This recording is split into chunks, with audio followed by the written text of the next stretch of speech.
That's a battle for position. That's for the lead. They've run down long finally. They have finally caught him up, and this allows the 48 to finally get into it. And he is going to take the advantage of the chance. He is going to get by Acosta. Is he also going to be able to get by the lead? It looks like he might be able to get two positions as one. He gets a hello from the 5 behind. No wreck, though. Just a little bit of contact. The bumping and rubbing might actually shove Octavio Rondoletto back to the lead for the first time in some time. And indeed, Octavio to the point. Big wreck and Marty and more cars. It looks like John Keefe is in there and Gabbiani is carrying him. Literally carrying him. Car 19's got a new hat. I wouldn't expect to be a Marlboro branded hat, but there you go. Unfortunately, John Keefe having to be a passenger all the way, literally, through that entire incident. That is worthy of a replay right there. He got himself a cowboy hat. Bradley Hawley not defending. He's going to leave the door open. Michael Michaud is going to try and take it. He sends it in deep. Will they make contact or are they going to keep it clean? They're going to keep just enough space between them. And for the second lap in a row, Hawley is able to hold his nose ahead. Able to hold his nose ahead, and he knows that the advantage is now going to switch back to him through Rauch. That is Michaud trying to carry that momentum around the high side. Isn't able to do so. Dives back in the line, looking for a little bit of a crossover there. Starts to get his nose down to the inside into Verth. He's going to go for the maneuver. Hawley, able to hold it out, but he may run wide here at the exit. Will that give an advantage back? No, but it will give it back to Boucher, who's now able to make the move on Michaud. A little bit of a look there from Parton, and that's just him trying to poke his nose, see if he can get any sort of a head fake, and he got one. He goes a little bit wide, sent it in deep. He's got the inside into the second corner, though, is Partonen could be able to complete the pass. He tries to pinch him down, but gives him a fair bit of space. The battle continues down into turn 3. He's on the inside. They're going to bang wheels. They come together. He knocks him back straight, but Partonen is now your leader. Here comes Glover up the inside, down through the final turn and onto the front stretch, almost pushing him off the track. He has to slow up. We're going to go 3 wide as to the inside of both of them. Bergstrom says, thank you very much. I am going to snatch up P7 with that. Oh, here comes Nicholson. He's going to look around the outside, going through that first sector. Has to look for the crossover now. He's going to go down to the inside. It continues into turn 3. They go wheel to wheel. Track switches back. He's actually got a nose ahead, but just no grip on the marbles. Almost goes out into the grass, but he's holding on just barely.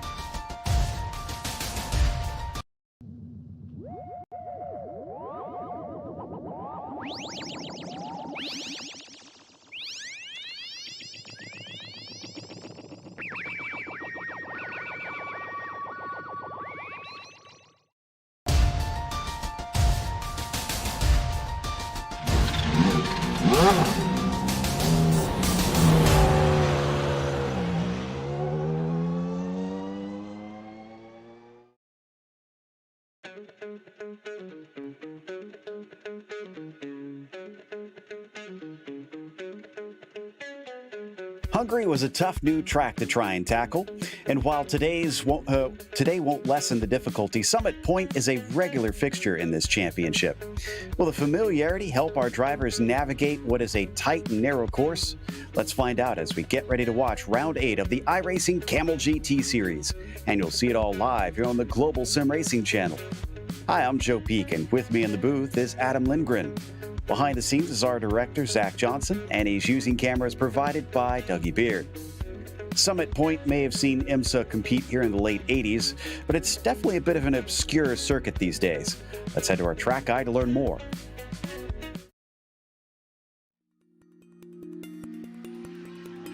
Welcome to Summit Point Raceway. Once the stomping grounds of IMSA and Trans Am vehicles thundering through the West Virginia mountains, this circuit is now mainly used for club racing and performance driver training. Situationed a couple hours west of Washington, D.C., there are actually 2 entirely separate circuits that can be tackled here on the iRacing service. The main circuit is just shy of 2 miles in length, including 10 turns, and can be chopped off into the short version, which has 9 turns and only 1.5 miles for a lap. The Jefferson Circuit is its own 1.1 mile piece of pavement with a mere 7 turns and uniquely can be run in reverse. Both tracks are astonishingly narrow and provide quite a technical challenge. On the main course, the most popular place to pass is down into the first corner hairpin. While some drivers may try a brave dive into turn 5, the frighteningly fast-kinked entry makes it prone to things going wrong quickly. Between there and turn 9, it's essentially a single-file affair with nothing but tight and twisty bends snaking their way around. The Jefferson circuit isn't used as often, and because there are a few straights long enough to get a run on someone, most drivers are forced to wait for a mistake to pounce on. Otherwise, qualifying will be key. Believe it or not, IMSA's GT class raced here in the late 80s, and even Can-Am stopped in back in 86.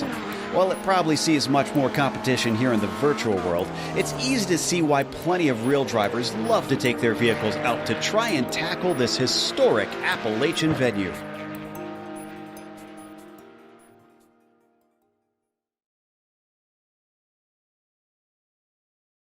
Adam, we've been talking about this before we went live. This is going to be an exciting one. We always look forward to this sort of in its own weird way every time we come here each season. Absolutely, Joe. Summit Point Motorsports Park is host to 4 different circuits now, and while we all dream of the day that the Shenandoah circuit is added to iRacing, Summit Point, Maine is our host for today.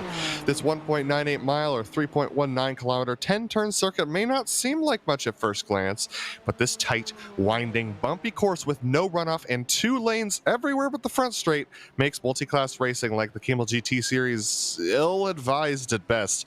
The Audis will feel very at home here, absorbing the bumps and sliding easily through the carousel at S's, but will struggle with understeer on wagon and paddock bends. The Nissans, well, they're generally in for a cat fight at this circuit. The front straight is just barely long enough for them to get the power band in the top gear, and the slow, bumpy turns that make up 50% of this course threaten to unsettle the delicate balance of traction and turbo. They will be screaming by the Audis and making late moves into wagon and paddock bends and trying foolhardy late braking moves into the carousel section as well. Multi-class here, I mean, what do you say? It's terrifying, and it can trend towards demolition derby more than race depending on the season. Your main goal as a driver, survive with no damage, and you'll most likely find yourself a top 5. It'll be hard to know where to look with all this action today, Joe. Well, for now, let's take a look at the championship, starting with the GTPs, and Hugh Haycox is now solidly putting himself in the lead. Aitor Sintes Galindo about 12 points behind, and then it's only 7 between Jungbluth and Sintes Galindo, but Jungbluth has not been terribly fast, just very consistent. You could kind of say the same about Aitor, but he's taken a win so far this season. Ove Trangrade has been plagued with atrocious luck, and then Javier Mosquera is really the first big jump backwards in the points down to 5th. GTOs have been just as odd. Yeah, odd and challenging as well. Jamie Himmel-Smith and Hideki Koivisto with their consistency sit 1 and 2, only 3 points separated. Well, actually, to be honest, Nick Makanos up there as well, tied with Hideki Koivisto for that second position with 4 wins on the trot for him at the moment. Can he get another one today, or will his historically bad luck come to strike him at this very dangerous track? Ben Lafter is a pretty decent jump back, 16 points behind Nick Makanos, and 5 points behind him is Ian Haycox, and just back there off screen is Marty Ole as well, so Marty Ollie. So it's very, very tight for all of these positions in the GTOs. And unfortunately for Nick Mucano's fans, looks like he is not here today. But for those who are here today, let's take a look at our race details. It's our 40-minute sprint format, and it is round 8 out of 12. It's open setup. As you mentioned, it's going to be all about trying to get downforce on these machines and try to get traction out of some of those slow corners. No spare car to save you if you do get damage. We're expecting a lot of drivers, frankly, to wind up with damage today. And drive-through penalty at 17 incidents, disqualification at 25. And we have just seen the first of the laps put in for our Nissans on the qualifying. It looks like Hugh Haycox has the provisional pole. Sintes Galindo not doing too bad, about half a second back. Well, John Keefe, wow, he is on it today, and actually less than a tenth off of Hugh Haycox, not typically one to fight for pole positions. Something has gotten into him, and Matthias Hovdal has jumped down into the GTOs where he has provisional pole. Yeah, I think Matthias is a little frustrated with how things were going for him in the GTPs, and so for the Kamel Series drivers, instead of jumping out of the series, you just switch cars and see how it feels for you. Switching cars is also a great way to learn the challenges and the strengths of the other vehicles, which helps you when you do decide to go back to your favorite class. But right now, Hugh Haycock's setting the fastest lap, up there in the lead of the on the provisional pole, with John Keefe still tucked in behind him. Matthias Hovdahl still has that provisional pole in the GTOs. Yeah, Haycock's went quicker by just about a tenth. So John Keefe, as we watch Hovdahl come around Paddock Bend, Keefe does not improve, so he's not going to get pole, but he's still on the front row, waiting for some fast guys like Ove Trangray to put a time down. Hovdahl does go quicker on his second time through. Trangray with a 58.4 on his first lap is only 12th. Mysteriously slow for the Norwegian. Very interesting. This is a very scrambled field, Joe. The drivers we're usually used to seeing at the top are nowhere to be found. Martin Krejcik has not been able to set a lap with his personal first lap either, so he's got another lap to go. He's actually just started his first flying lap, so it's going to be interesting to see whether or not he can set those times. We're seeing high 57s for the GTPs, so he's got enough time to make both laps. Oh, wow. Koivisto was up into third briefly before Devin Donaghy goes onto the front row in his number 21 machine for the GTOs, as we continue to watch Ove Trangray to see if he can go any faster. Last corner, and then it's all about getting the throttle down as early as you dare to the line. 58.4. Hopefully he's quicker. A 58.1, 3/10 down. That is actually only good enough for 10th. Ove is unfortunately going to be in the thick of it at the start. So Martin Krejcik just started his first flying lap actually, and so he's trying to get himself going. This is Mudrack that we're looking at. There is Krejcik. Krejcik actually missed the braking point into turn one a little bit, so his first lap is not going to be super quick, and he's trying to make sure that he sets himself up for a good starting position. These GTPs, you do not want to be outside the top 10 starting this race, because you're going to be in big trouble heading down into turn one with how tight it gets there. We've seen first lap wrecks at turn one pretty much every time we've been here, so it's something you can depend on, as Mudrack goes 11th right now. Let's see what Krejcik can do as he's coming through Paddock Bend.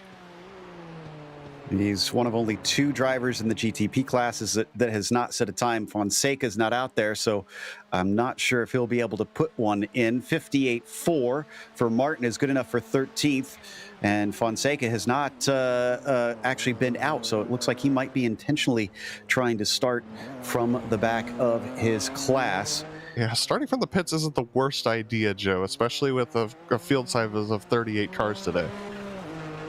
No doubt. And, well, the Leighton House, number 9 of Joseph Mudrack, coming off of the S's and down the back stretch here up to Paddock Bend. Just that little kink as you start to brake, and now onto the main straight, using every inch of the circuit. The second lap does not improve. He's just a couple hundred slower. And our last driver on track, Martin Krejcik. Well, also Ove Trangray still doing some laps for himself, but he's already finished those laps. Martin Krejcik comes out of the final turn. He's definitely going to improve on his time, but by how much? Just 1/10, yeah. Jumps up one more position, up to 12th spot. Already the drivers are talking in the text chat about best way to handle the traffic around here. The veterans trying to offer advice to the newcomers. Hopefully they'll heed that, as our grid is set. So let's go through the starting order. Hugh Haycox will be starting on the pole. He is on a bit of a streak himself lately, and we'll see if he can keep that up. And then John Keefe will start to his outside. John has been very up and down this season. Hopefully this is a sign that he's turning things around. Sintez Galindo, having recently given up the points lead, still still starting within the top 3, and Fabian Jungbluth will start from 4th. Third row has Laust Olsen to the inside. Austin Campbell starts on the outside. Gianluca Gabbiani starts P7. Then you've got Isaac Snyder in 8th. Gio Tonto starts 9th, and Trangrade, as we mentioned earlier, very unusual qualifying position for him, down in 10th today. On the next slide, Joseph Mudrack starts from 11th. It is Martin Krejcik in 12th as Javier Mascara starts 13th. Doug Cloud, good enough for P14 as Togo Hisada starts 15th. Then it's Stefan Leslie in 16th position, followed by Pablo Suarez. Mike Reuter starts 18th. Borja Zazo comes over from the Lotus 49s to start 19th, and John Cope 20th. Carlos Fonseca, your lone driver who did not set a time, will start from the back of the GTPs. Absolutely, and the GTOs are going to start with Matthias Hovdal on pole with Devin Donaghy starting off in 2nd. Jamie Hamill-Smith is going to start off 3rd with Marty Olay in 4th. Hideki Koifisto starts off in the 5th position. Ian Haycox dropping down to 6th after sitting on provisional pole for a couple moments in qualifying. Ben Laughter down in 7th position. Not going to be the greatest start for him today with Mika Tupola in 8th. Pablo Rangel is going to start off in 9th position with Warren Watkins starting off in 10th spot. Then we've got Camilo Miranda starting off in 11th with Mark Ole starting off in 12th. Harry Weir is going to start 13th with Oren Laskin in 14th. Ollie Simonin starting off in 15th. Andre Juteau down in 16th position today. And then Brian Lavrisa is going to start off 17th. Our only driver who did not set a time. 17 Audis, 38 cars today. Oh my goodness, Joe. Indeed, it's going to be frantic. We know that much. The question is what level of franticness as we take a look at the weather, which thankfully is actually pretty good out here today. 83 Fahrenheit on the track surface and very little wind for the drivers to be dealing with. Only 28 Celsius for those on the metric system. So with all the chatter that's going back and forth between the drivers here in today's race, and based on what we've seen this season so far, Adam, which has been admittedly messy, shall we say, are we going to get through this with most of the drivers seeing the checkers? I think, yeah, we'll get over half the drivers finishing, but maybe just under. I think a lot of the heart rates are going through the roof at the moment, seeing this many cars in this field. I know that we're going to have a lot of high adrenaline moments in the first couple laps because these are your only moments to fight with your own class unabated. So you're going to try and make up as many positions as you possibly can in the first probably 3 laps for the GTPs before they catch our back Audis. We have one car who's not rolling.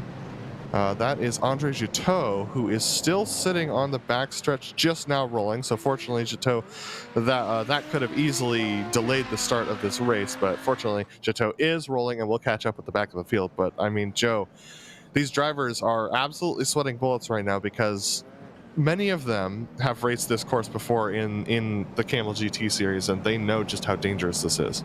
They're prepared for what they're in store for. Now, as far as the championship goes, I mentioned Sintez Galindo having recently given up the points lead. He actually had his worst finish since round 1, which is still a 10th place, which is not too shabby. That means his drop points are 11 points because of that. And Hugh Haycox actually wasn't our winner last time, with Ove Trangrade finally breaking his duck and getting the win. They're heading here through the chute, which is that little right-hand kink. And then this corner, it doesn't officially have a name here on the channel, though, Adam. We've kind of taken to referring to it as Yard Sale Corner. And that's because we tend to end up with a lot of wrecks through Yard Sale. So this is going to be very interesting. So as we get onto the final straight, remember, drivers, it's all about survival today. This is the most chatter I've seen before a race in my time commentating or racing in the Kamel GT series. So, wow, buckle your seats, everybody. It's about to get intense. Absolutely. And I tell you what, the missing Nick Mukanos is also fascinating because that'll be his 4th race with a 0. And they only get 2 drop weeks. So Mukanos, even though he has 4 wins in a row, that's why you're not seeing him leading the points, because otherwise he's not scored any when he doesn't win. All right, can Hugh Haycox avoid such a thing?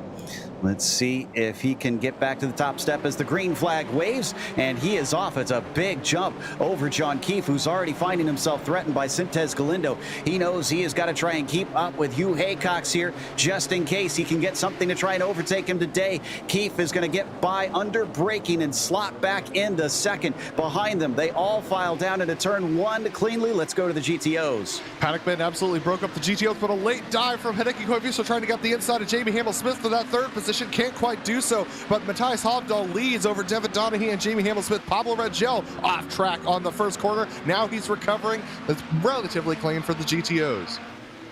Yeah, just that one little off so far. I'm watching the GTPs into yard sale themselves, and everybody is through there. Now the GTOs into yard sale is through the S's. Hugh Haycox exits the number 2, leading the way, Matthias Hovdahl. Can he handle the lack of downforce that this car brings? It's going to be interesting to see whether or not it's going to work out for him. Matthias Hovdahl coming over from the GTOs and setting that pole position, doing a great job. But now with that lead, Hugh Haycox, how much has he trimmed that car out? How much has John Keefe trimmed the car out? How are these GTPs going to handle this through the first turn? We've already had a spinner in the back. That is Andre Giteau, who's fallen back right now. Fallen back to the final positions. He actually came off right at the end of the S's, but here we go as Hugh Haycox, and there is Giteau just trying to recover at this point. Oh, Marty Olay had an issue.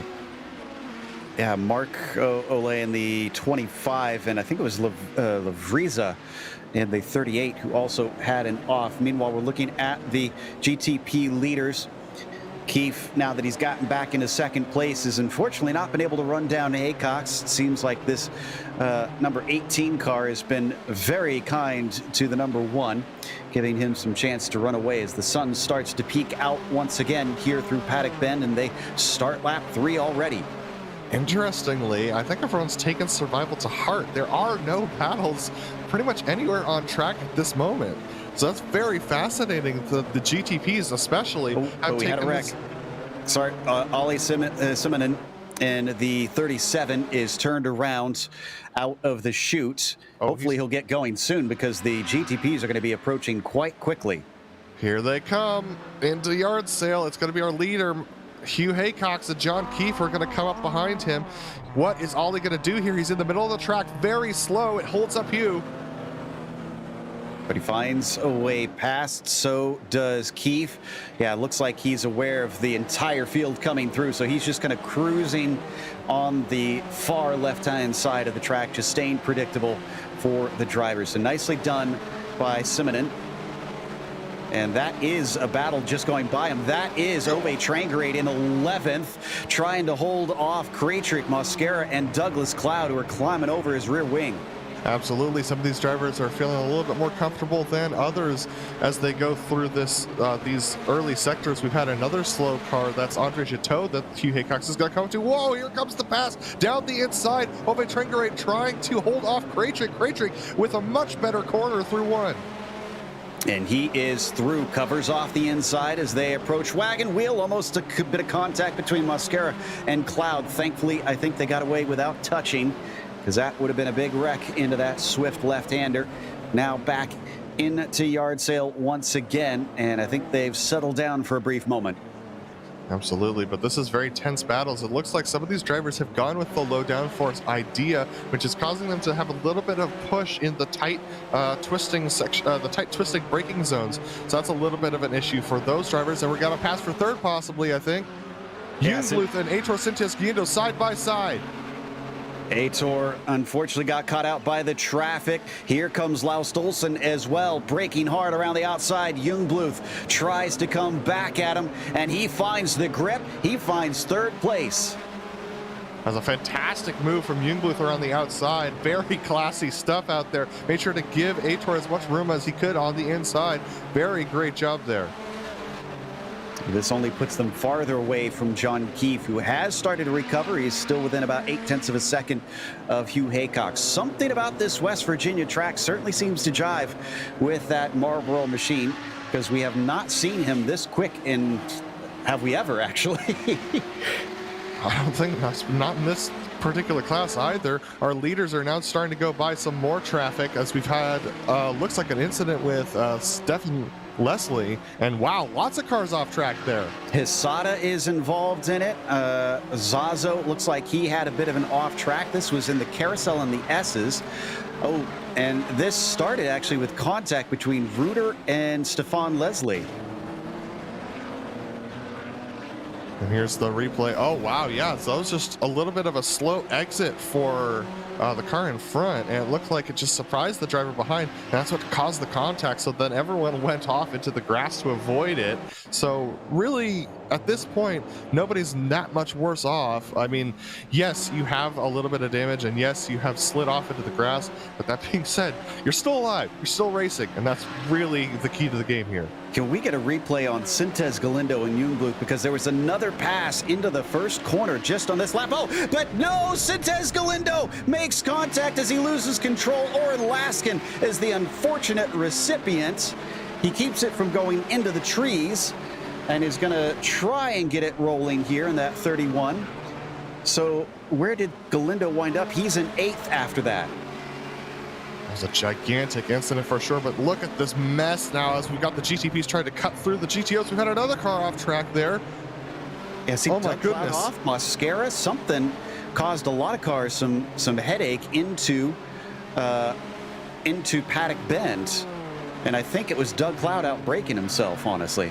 Well, survival mode is definitely engaged for all these drivers with the amount of cars we've got going today.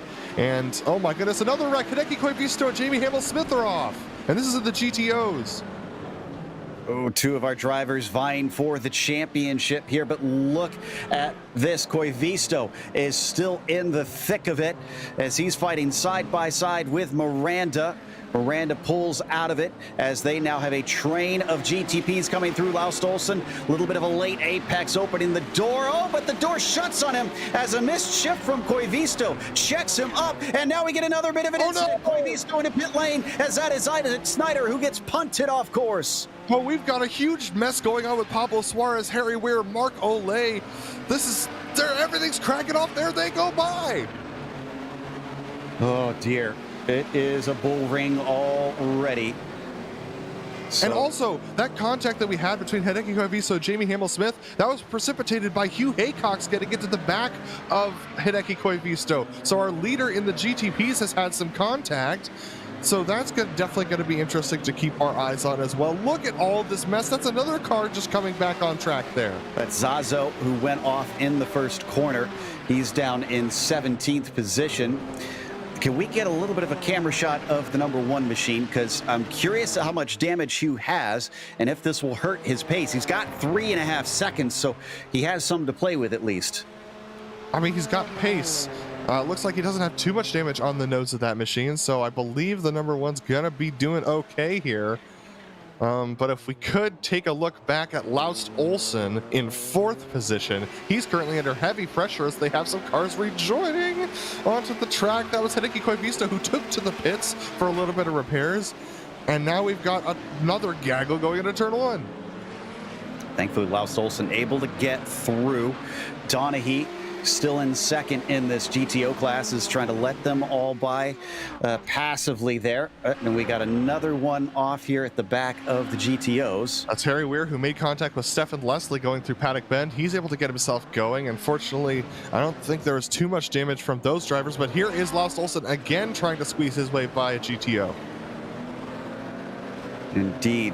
And Austin Campbell is the one giving chase with Gabbiani in 6. Trying to see if any of these, and shockingly, none of these drivers have really gained a whole lot of positions, 1 or 2 up at this stage, but nothing drastic. And maybe that's why they are up here at the front, as they're the ones playing patient. Absolutely. So Laust Olsen under that pressure from Javier, and looks like he's going to be able to hold him off into turn 1. And here is yet another battle going on here. This is between Gio Tonto and Martin Craytree.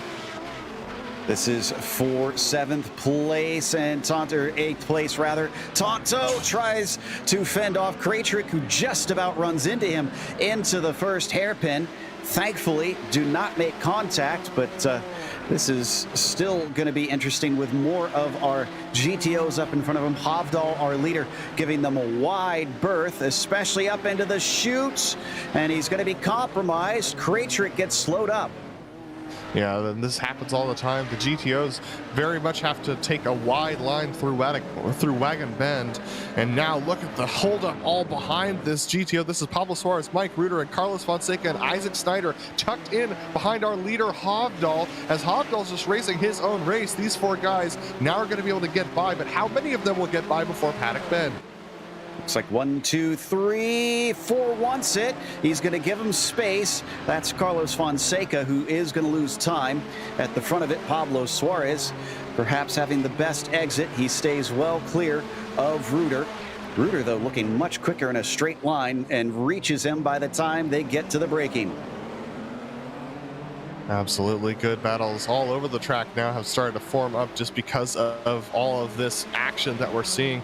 There's a nice battle going on for the third position in the GTOs as well between Marty Oley, Ben Lafter, and Ian Haycox. They're going to get passed by Zazo there briefly. Oh, Ian Haycox is off at the back, sliding and hits the barriers on the exit of Wagon Bend.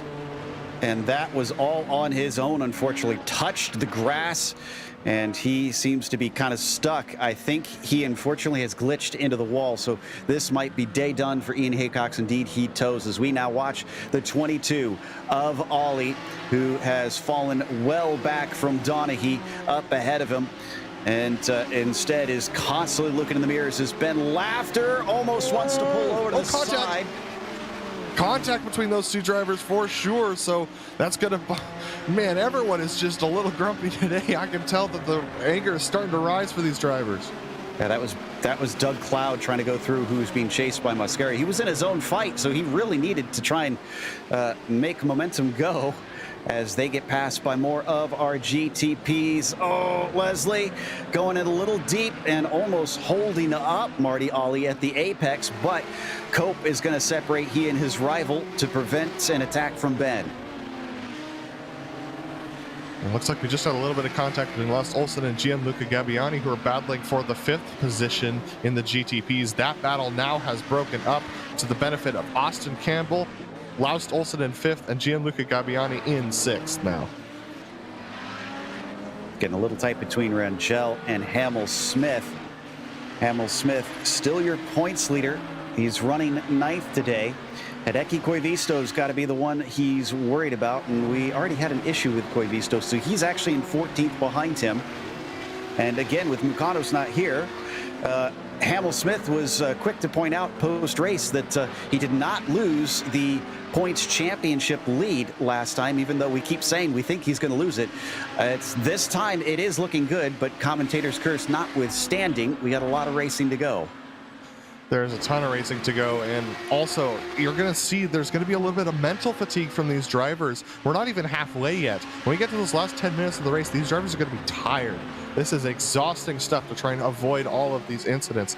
And so we're going to have to keep our eyes on how much the individual mistakes will start adding up after some point. But here we go, a move from Jamie Hamel-Smith trying to look up the inside of Rangel into the corner. Rangel does not give him the room. Contact, and now more contact. Warren Watkins gets into the back of Rangel, and they've held up Austin William Campbell in 4th for the GTPs. That was a bit rude, and oh, he's going to rejoin a bit of an awkward spot, almost causing another incident. Thankfully, we are all on our way after that one. Another little tidbit in this championship hunt as we head to the GTPs with Laust Olsen and Gabbiani in a fight for 5th is Ben Lafter is our one sitting in 4th, about, I think it was about 25 points behind Jamie Hamel-Smith. This 4th place might catch him up a significant amount depending on how this goes for Jamie and the remainder of today's event. Yeah, Laust Olsen right on the back, trying to stay ahead of Gianluca Gabbiani. They're right onto the back of Austin William Campbell as he had that he had to hold up for that issue that we saw into turn 1. So here we go with Campbell going up the inside of those two GTOs. Laust is going to try and do the same thing under braking and get it done. Can Gabbiani follow him through? Yes, he can. This is Tupola being chased by Mark Oley, and credit to where it's deserved is almost contact between Tupola and Gabbiani. Gabbiani going to be able to get by. Mika Tupola is usually a driver we see at the very tail of this GTO field. He's running in 6th right now, so kudos to Mika. Let's hope you can keep this going, bud. Now, a lot of drivers, there are some drivers who get a lot more practice at this circuit than others. Most of the slower vehicles on the service tend to run this circuit in the official series.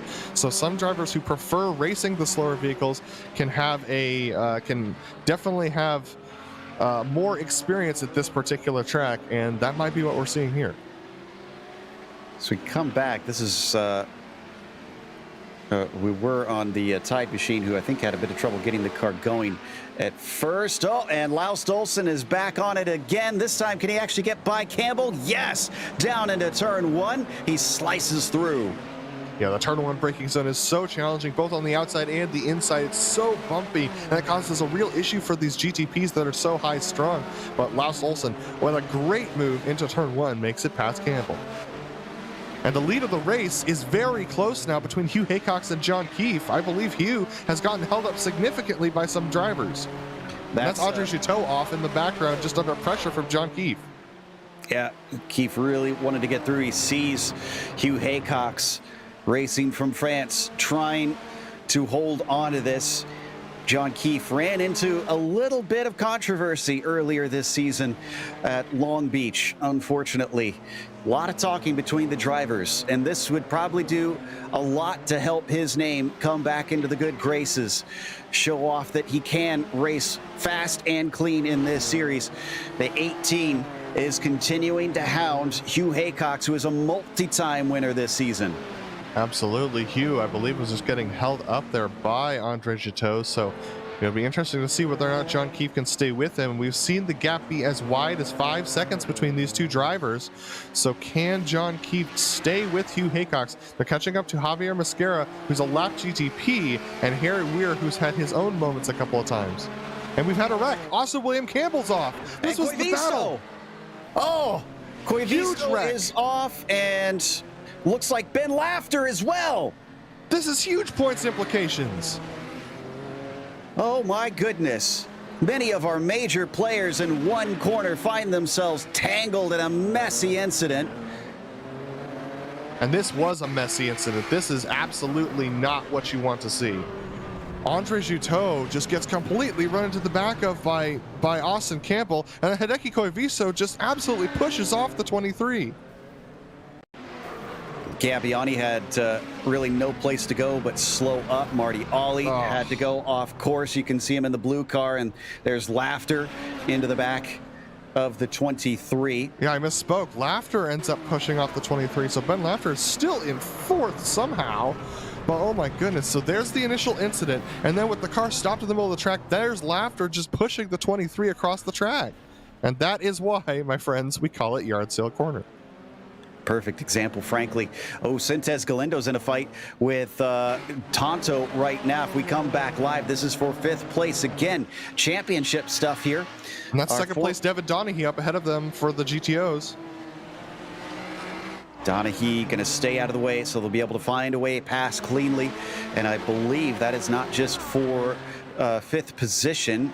Tonto also has Krajcik back there trying to hold on, but doesn't get a good exit as they start to pick up speed. Gio has got a great chance. He's going to look to the inside. Sintez Galindo does not defend.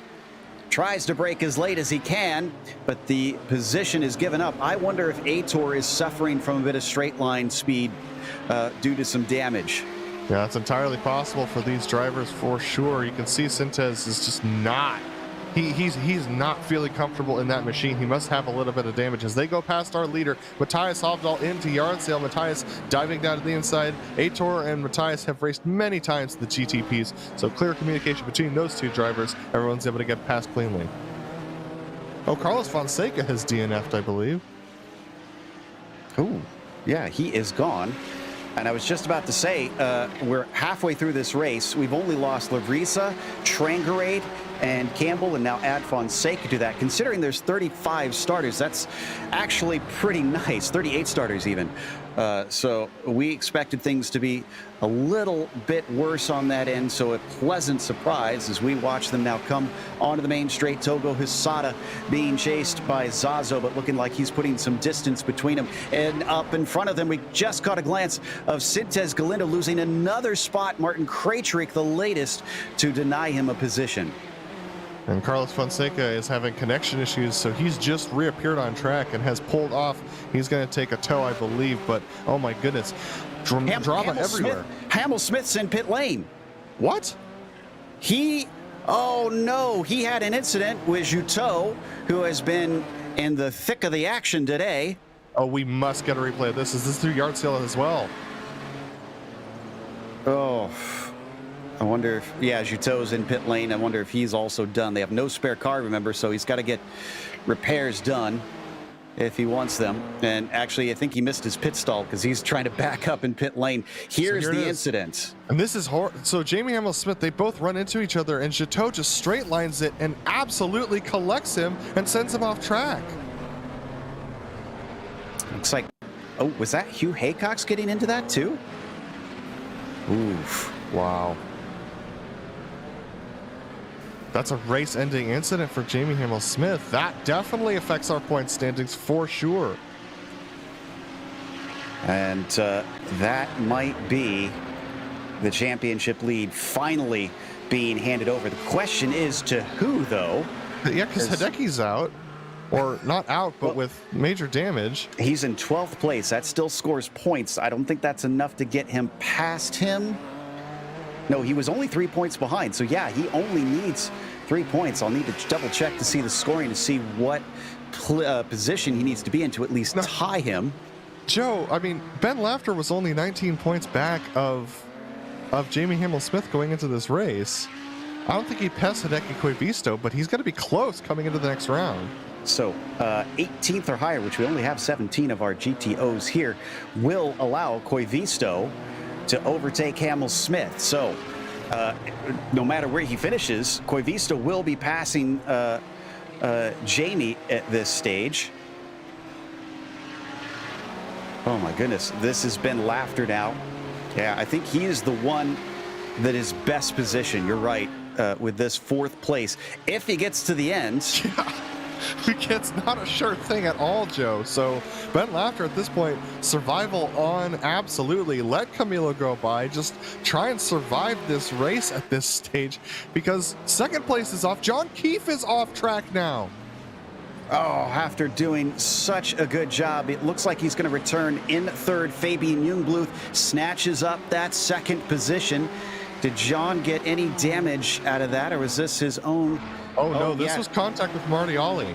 Oh, he got into the back of him hard. And this one was weird because Marty definitely outbraked himself, but instead of straight lining it off, he decides to turn right into John Keefe. So here's the replay, and this is just an interesting decision for Marty here. He's going to outbrake himself and just turn hard right into John Keefe and push him off track. Gonna play devil's advocate. I wonder if the 22 maybe just locked the brakes up and he lost control of it completely and it just kind of veered that way. Yeah, it's looking kind of like that from the replay. We'll have to ask him if he does come in post-race to talk to us. And Keefe still on the podium, though. So could be a decent day for the 18. No reason to give up yet. And he's within touching distance of Jungbluth. Ian Haycox way off, and that is major contact. For the 2nd time this race, Ian Haycox is in the tires. This time he is done for good. So that was contact with Isaac Snyder. Just a little bit of miscommunication between those two drivers as we're watching the battle for 8th place between Pablo Suarez and Heitor Sintez Galindo here. That's going to get broken up by Mika Tupola, who has to take Wagon Bend. But man, it is just, it's just a wreck house out there right now. Tupola still running in 6th place, hasn't lost a spot. Olay is trying to chase him down. He's about 12.5 seconds behind Miranda. So as we continue to watch Sintez Galindo here, all the way down into 8th position. Isaac Snyder giving chase on him. Kind of want to see what the top end speed is like for Sintez Galindo compared to some of our leaders. The Tonto right now ahead of him, getting up to about 175, it looks like, at the end of the front stretch. Sintez Galindo, so we see him 170. Yeah, yeah, something is broken. Yeah, but Isaac Snyder has a lot of damage as well, so that's why we're seeing Sintez Galindo being able to put some pressure on Snyder through that twistier section. But Snyder's straight line speed looks pretty solid, so he's going to run away from Galindo now. 15 minutes to go at this stage. Wow. Hugh Haycox just puts in the fastest lap of the race. He must have gotten a clean lap this time. That's Borja Zazo, who recently overtook Mike Reuter on this lap.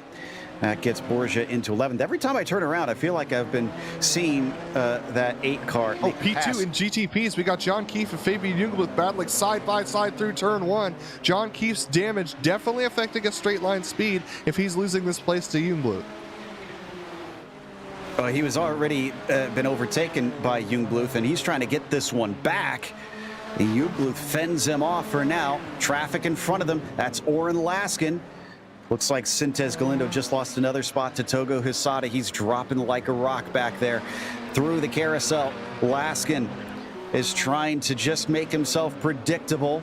And Jungbluth finally, thought he found a way past. He's going to make contact for the second time in the same corner. Laskin is going to find himself being shoved off track, and John Keefe now does get into P2. But how long can he hold it? He gets a bad run through Paddock Bend. Here comes Jungbluth with head of steam coming back as we come on to turn 1. Jungbluth is going to look to the inside. Can he outbrake John Keefe? The answer is no. Bad news after Hisada got by Sintez Galindo. Sintez Galindo, unfortunately, made a little contact with him, so Hisada falls back to 12th.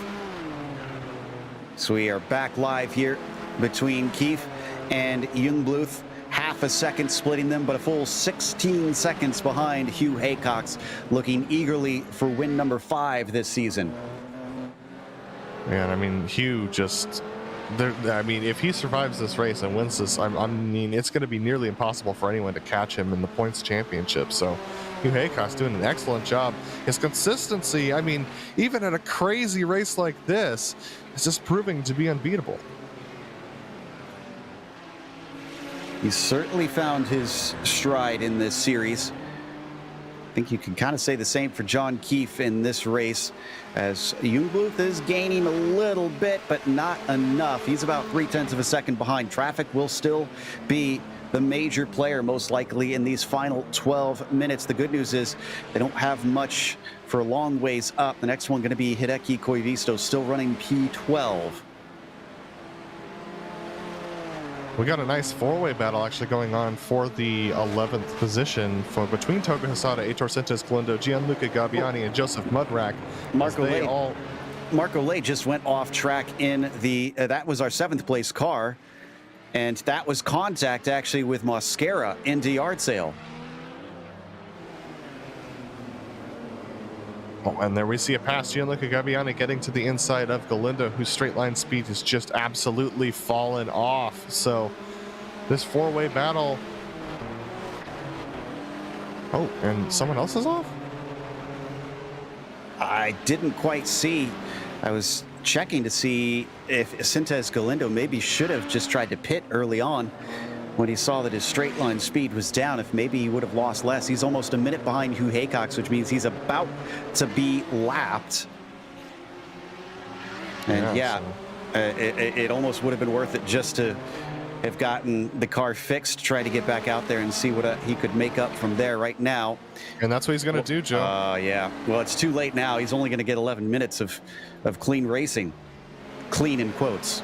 Oh, look at this. That was a holdup from Harry Weir going through Paddock Bend. Held up Gianluca Gabbiani. Joseph Mudrack right on his tail. Can he make the pass into turn 1? Once again, just not enough brakes to make that work. The turn is just too acute at this point. Oh, Sintez Galindo has exited. He is out of the race and parked it. Well, that is definitely going to be his drop week now, as he will probably finish 18th or 19th, so either 1 point or none for him today. Oh. And Mudrack going to make a brave move around the outside here as we come back to him. Almost has it done. Gabbiani cannot answer him, and the blue number 9 is up into 12th. Yep, up into 12th, but they got to be careful because Devin Donahue can absolutely take up the whole entire road here. He's got the right to do so, being ahead of these guys. So now Mudrack able to sneak by. Gabbiani able to sneak by as well. Who's going to have the run through Paddock Bend? It's pretty even between these drivers, but that's going to be Gabbiani with the draft. Mudrack moves to a defensive position. Is this going to be enough to hold him off? Already with a nose ahead around the outside. Gabbiani going to have to brake a little bit later and chop down, which he does. Gabbiani back up into 12th now. That was a great move from Gabbiani, realizing that he was actually given probably the preferable line on the outside. We've seen the outside move work for the GTPs all race so far.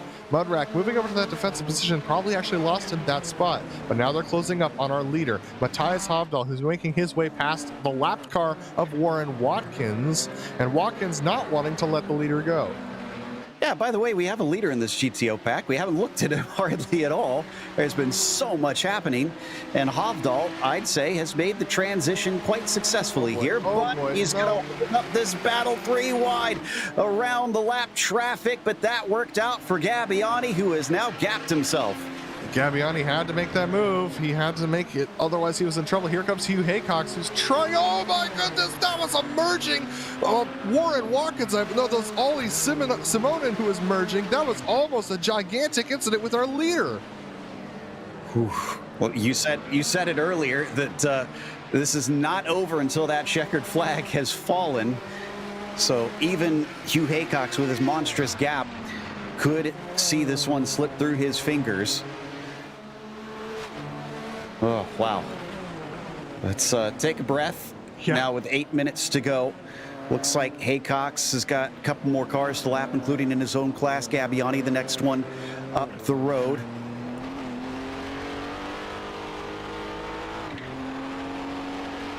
Looking to see. I think all of our, and Suarez and Snyder having a little bit of a battle. Looks like Suarez going to come out on top on that one. I was going to say, I think all of our battles and the GTOs have kind of evaporated, frankly, in the last few laps. Well, yeah, they're getting absolutely pushed around and sometimes punted off in this race. And I can tell you, the Kamel GT Audi community is very unhappy with the behavior of the GTPs at this stage in the season. And the GTPs are just wondering why that's the case, as we're watching yet another pass go on here. That's Jungbluth, I believe. Jungbluth got held up there a little bit and was sneaking his way by, and he was trying to battle with John Keefe, but just got held up there. But yeah, the interclass battle extends off the track in this series right now, and I don't think that's going to be helped by today. That was Mosquera in the pink 13 that he was dealing with, Fabian Jungbluth. And, well, he just managed to get by Stefan Leslie, who's battling with Mosquera for that position. He's going to come through the carousel and into the S's. This is Watkins trying to stay out of the way as he finds an opening, and Leslie is going to be able to retain 15th. Update on Ben Laughter in third position, has definitely the best points day as far out of our point running drivers for the GTOs right now, currently in third. So that's good news for him. He moved up one position. Bad news is so did Hideki Koivisto up to 11th spot, but Ben Laughter on the podium right now. This would be a fantastic points day for him and definitely help him in the championship. Can they survive just 6 more minutes? Tonto just ahead of Krajcik, and Krajcik's not letting anything get in his way and goes a little deep there, trying to lap Harry Weir, and costs himself some time as he slips up in the dust and dirt on the outside of turn 1. Tonto has Fonseca up next to try and lap, and then Devin Donaghy will be the next in line in the GTO class.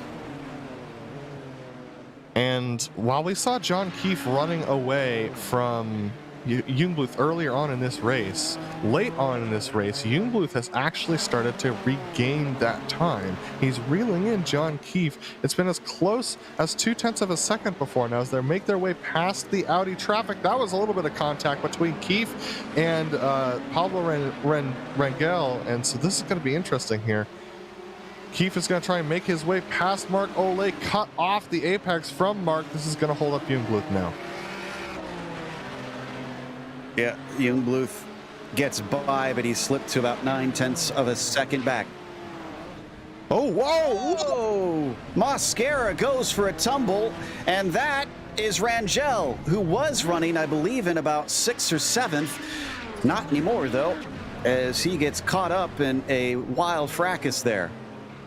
Oh, and this one is a fascinating incident, I believe. So this is a coming together of two cars, but I would put this one on Mascara, as Mascara actually takes a right to try and go around the Isaac Snyder ahead of him, and ends up cutting across the front of Rangel.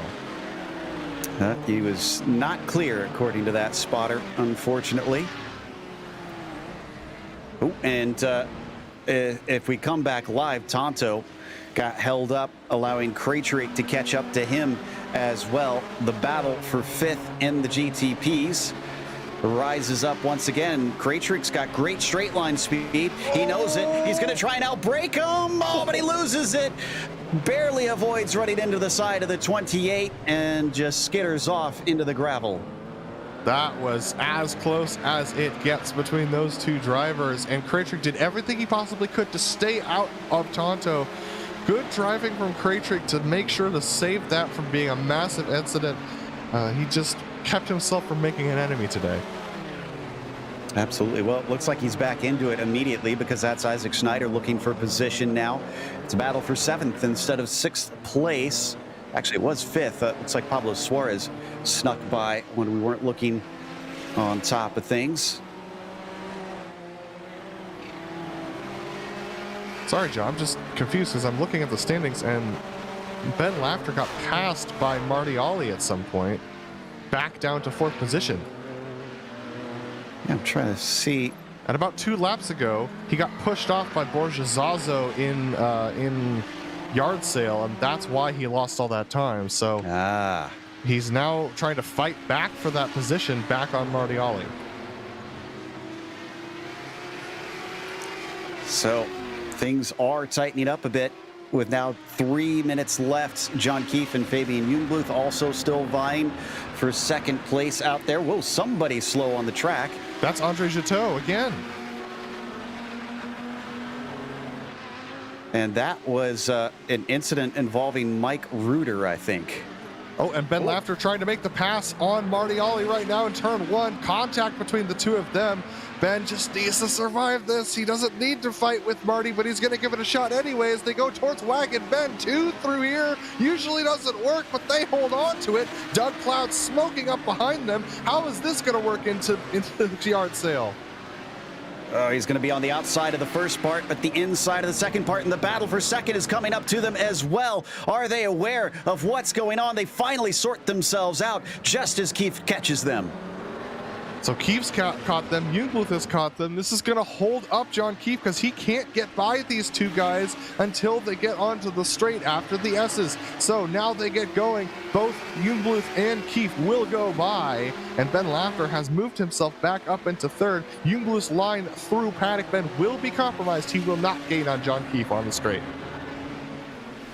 I think it was critical for Ben Laughter to get this spot. He knows how tight things have been in that GTO championship fight. Absolutely. And that 3rd place could wind up being critical to whether or not he comes away this time with the points lead. Meanwhile, Jungbluth still behind that number 18. We're down to a minute left to go. We're going to get the white flag next time by. Absolutely, and there we are seeing our leader Hugh Haycox as he dives his way through Paddock Bend. He will take the white flag this time. Maybe? Yes. Maybe? Yeah, he should. It's going to be extremely tight. He crossed right when it said 58, 59 seconds. So it depends maybe on how much traffic he gets caught up in. Boy. As this is Mudrack, yeah, and Hisada. Mudrack, Hisada, and Gabbiani, a 3-way fight for that 11th position. Hisada has recently had some major contact with John Cope, who just went off on his own. So now we're seeing Mudrack trying to get his way by Gabbiani, who seems slow off in the corner. They're going to go side by side through yard sale. Down into yard sale. Looks like Gabbiani has got it for now. And I can tell you that Hugh Haycox is coming up to the final turn to Paddock Bend. Race number 8 for victory number 5 for Hugh Haycox here today. Survived the chaos at Summit Point Raceway. And Matthias Hovdahl is just surviving some chaos of his own. He's going to snake his way by. It's Mike Reuter, Gianluca Gabbiani, and Joseph Mudrak have figured out their battle. But Matthias Hovdahl takes the win on what I believe may be his first GTO race. A fantastic battle for him. I think a big pat on the back is deserved for John Keefe. Second place. He managed to hold up that pace in qualifying and show that he deserves to be there today. And Donaghy just finishes second. Ben Laughter is still holding on to third, just barely. The question is, will this give him the lead in the championship after day? Regardless, it's a podium for the 7. Wow. And I think the last of them are coming through now. So we are going to take a quick break. It's a little bit of fun blowing off steam by some of the drivers. We'll come back with the official results as well as driver interviews, so stick around.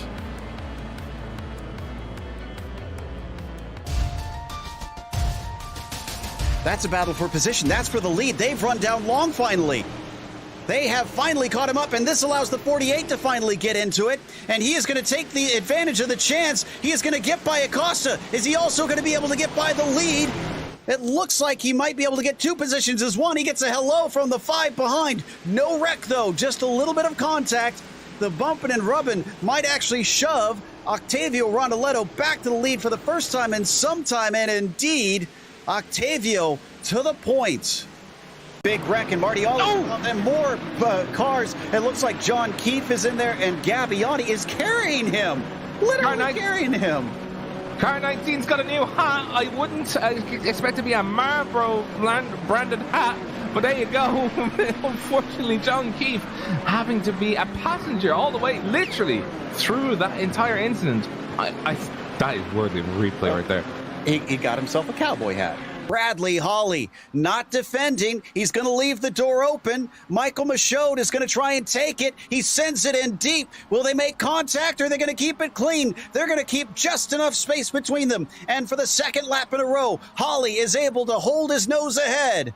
Able to hold his nose ahead, and he knows that the advantage is now going to switch back to him through Rauch. That is Michaud trying to carry that momentum around the high side. Isn't able to do so. Dives back in the line, looking for a little bit of a crossover there. Starts to get his nose down to the inside into Verth. He's going to go for the maneuver. Holly, able to hold it out, but he may run wide here at the exit. Will that give an advantage back? No, but it will give it back to Boucher, who's now able to make the move on Michaud. A little bit of a look there from Parson, and that's just him trying to poke his nose, see if he can get any sort of a head fake, and he got one. He goes a little bit wide, sent it in deep. He's got the inside into the second corner, though, as Partonen could be able to complete the pass. He tries to pinch him down, but gives him a fair bit of space. The battle continues down into turn 3. He's on the inside. They're going to bang wheels. They come together. He knocks him back straight, but Partonen is now your leader. Here comes Glover up the inside, down through the final turn and onto the front stretch, almost pushing him off the track. He has to slow up. We're going to go 3 wide as to the inside of both of them. Bergstrom says, thank you very much. I am going to snatch up P7 with that. Oh, here comes Nicholson. He's going to look around the outside, going through that first sector. Has to look for the crossover now. He's going to go down to the inside. It continues into turn 3. They go wheel to wheel. Track switches back. He's actually got a nose ahead, but just no grip on the marbles. Almost goes out into the grass, but he's holding on just barely.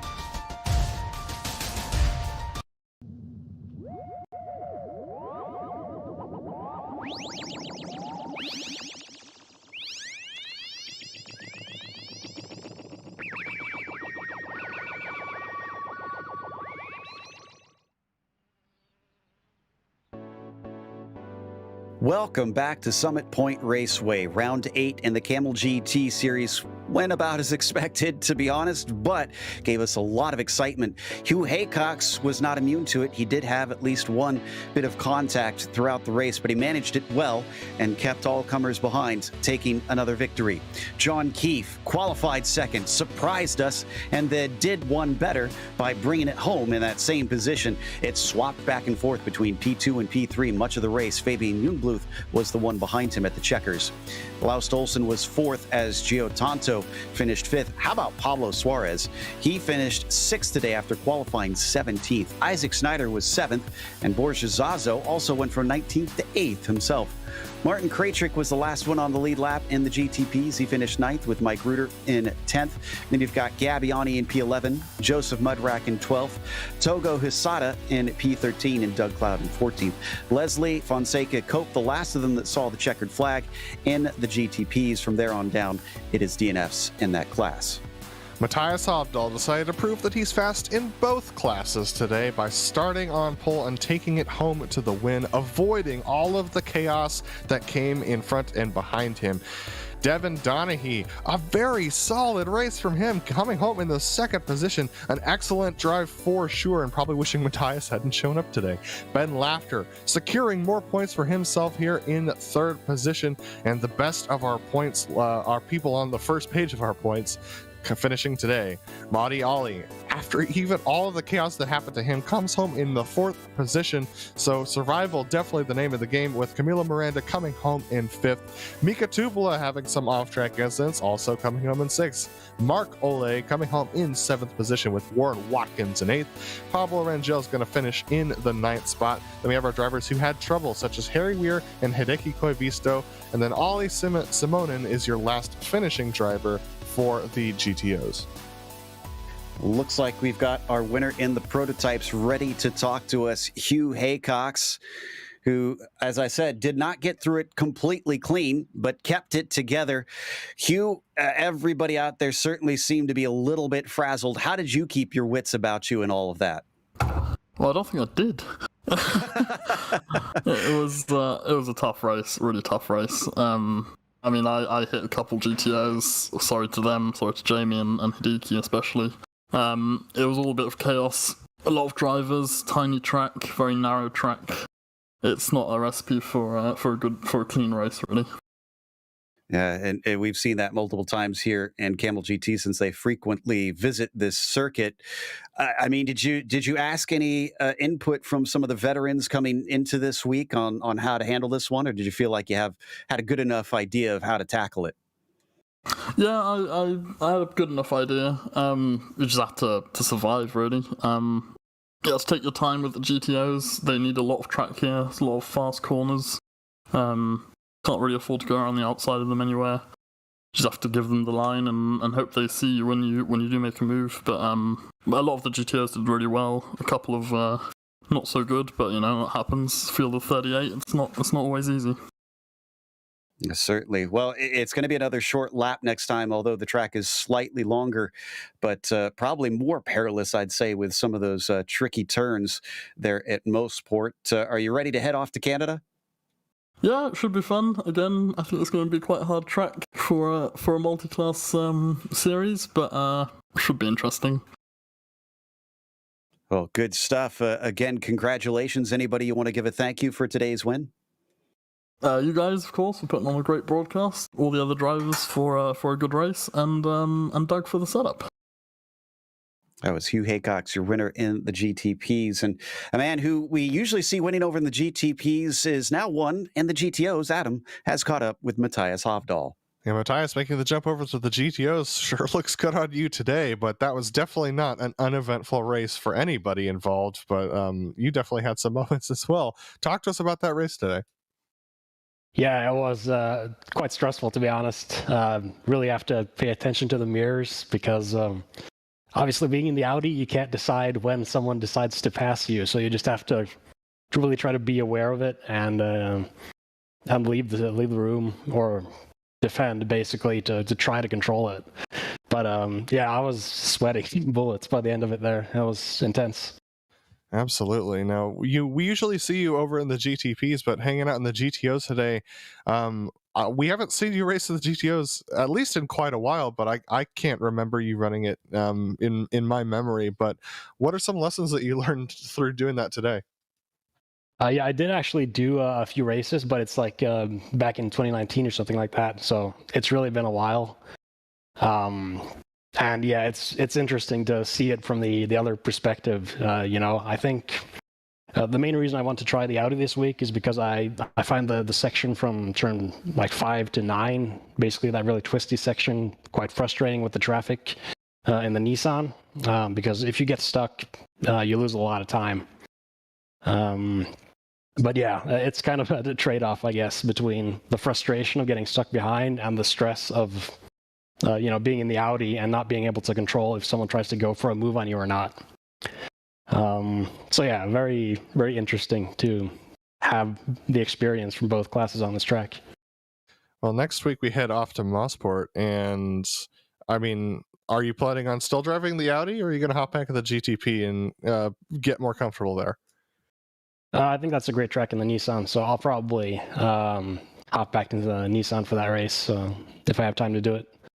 And what are your thoughts heading into that race as far as the multi-class goes, considering how chaotic it was here?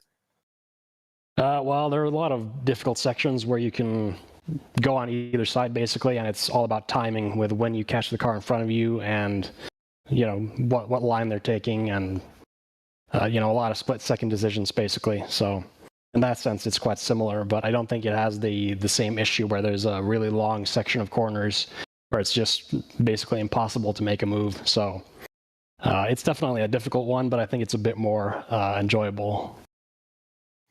Well, Matthias, is there anyone you want to thank for your win today in the GTOs? Yeah, I want to thank Carradine. I used his setup today, and it was worked very, very well for me. So, yeah, thanks to Carradine. Well, thanks for talking to us, Matthias. We look forward to seeing you in the GTP next week at Mossport. Yeah, thank you. That was Matthias Hobdahl, our winner in the GTOs today. And Joe, you've caught up with, I believe is John Keefe, who comes home second in the GTPs. Well, John, it's not your first podium of the season, but it's your best finish of the season. And I have to admit, you made us all sit up and take notice when you qualified in second today. And, well, I'd say you backed it up by finishing there. Well done, sir. Thank you. I'm always saying I'm the worst qualifier on the entire iRacing service. But this week I put a lot of time and effort into just trying to figure out how to do it better. And it seemed to have paid off. So I couldn't be happier. This is one of my favorite places to race these cars. I know that sounds crazy, but I love these little bumpy bull rings that we run on in this series occasionally. Well, it really shows from your performance today. Do you feel like you can maybe kind of use this to carry your momentum further in the season? I know it's been a bit controversial between a lot of drivers, and there have been a lot of squabbling. Is this kind of brighten your mood, allow you to really be positive from here on out? I mean, I'm always in a great mood about this series. My opinion is it's one of the most exciting series to compete in. And yeah, I'm one that's opposed to a lot of the changes that are discussed.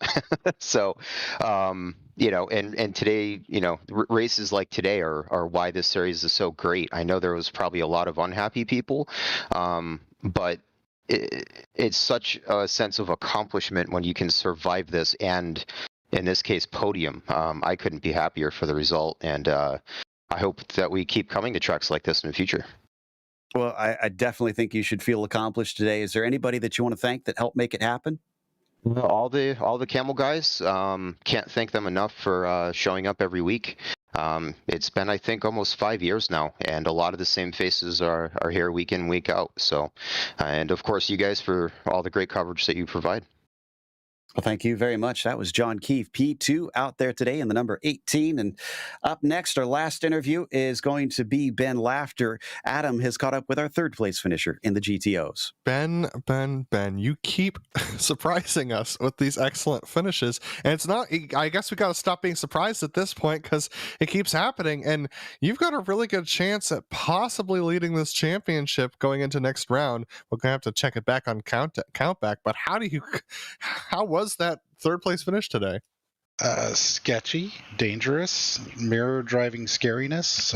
It was really difficult out there today. I mean, Summit always is, but today it felt especially scary.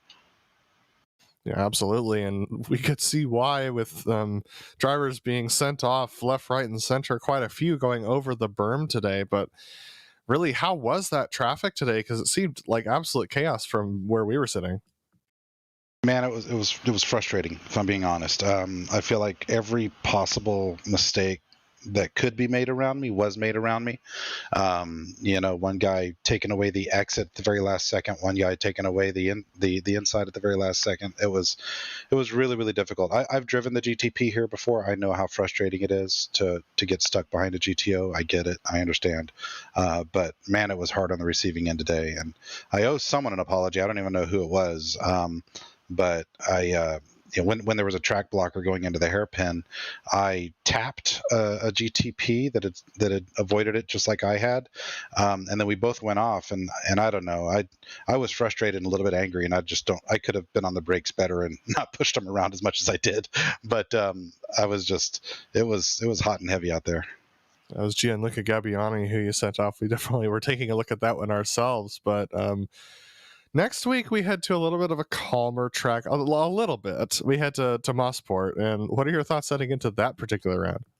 I love my sport. I won't be there, unfortunately. I've got a conference I've got to go to next week in Savannah, but I love that track. I hate that I'm going to miss it. I'm probably not really a contender for this championship because of I will at the end of the day have missed 4 races.